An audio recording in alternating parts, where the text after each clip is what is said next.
Hey there, welcome to this episode of the Cutting Room Floor. This is a segment where I take you a little bit deeper into the biblical text, and we get to explore a little bit more than we might have time for in a normal message here at Sunny Slope. This past week, we looked at a passage in 1 Corinthians chapter 8, and in 1 Corinthians chapter 8, Paul is talking about the question of food that is sacrificed to idols, and he's dealing with the question of, is it acceptable or is it okay for believers to eat food that was used in temple worship? And if you heard the message, you heard that Paul actually has a lot to say. There's a lot of nuance to Paul's response to that.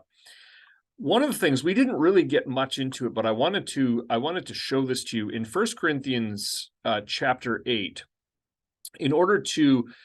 Paul is speaking to people who believed that it was acceptable to eat food that had been offered at pagan temples.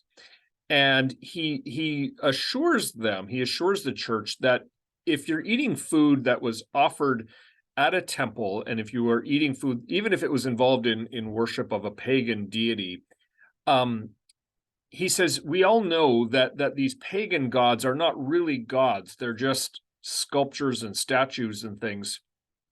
And he says that we know and we believe that there really is only one true God. And so all the, if, in other words, if the meat is offered to these other gods, it's not really another god that it's being offered to, because these other gods aren't real. They're just, they're what people are worshiping. And as he's making that point, he actually appeals to the Old Testament. And I want to show you how he does this. And so to do that, I'm going to actually bring it up on the screen. I'm going to show you where Paul does this. By bringing up 1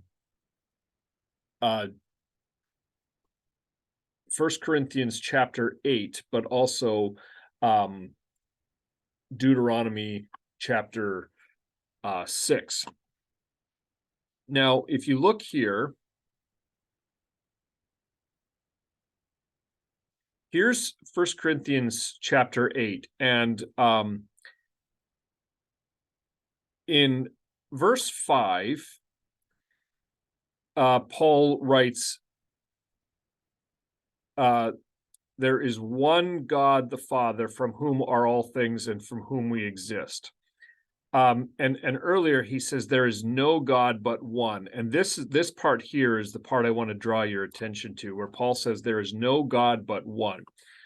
What Paul is actually doing here is he's quoting from the Old Testament, and this is where I have Deuteronomy chapter 6 up on the screen, and this is a really critical verse. In Deuteronomy chapter 6, verse 3, this is the verse that is worth noting. Here, verse 4. Hear, O Israel, the Lord our God, the Lord is one. This is something that was known as the Shema. And in the Old Testament, the Shema, it's simply a word. Shema is a Hebrew word that means hear or listen. And that's the first verse, the first word in the text right here. So every morning, Jewish people, Hebrew people would recite this verse. And they would do that as a way of remembering that there was only one true God, and that they were bound to that God to worship him as Israelite people, that this one true God had called them to be in covenant relationship with them. And so God had brought his people into that relationship. And because God had rescued them out of Egypt, and because God had saved them, Israel owed their loyalty to this one true God. Now, there's something that Paul does here that I think is rather significant here in 1 Corinthians chapter 8. He's already said there's no God but one, but notice a little bit further on, he says there is one God the Father, from whom all things and for whom we exist. That too is a reference back to, that's a way of bringing up the language of the Shema here.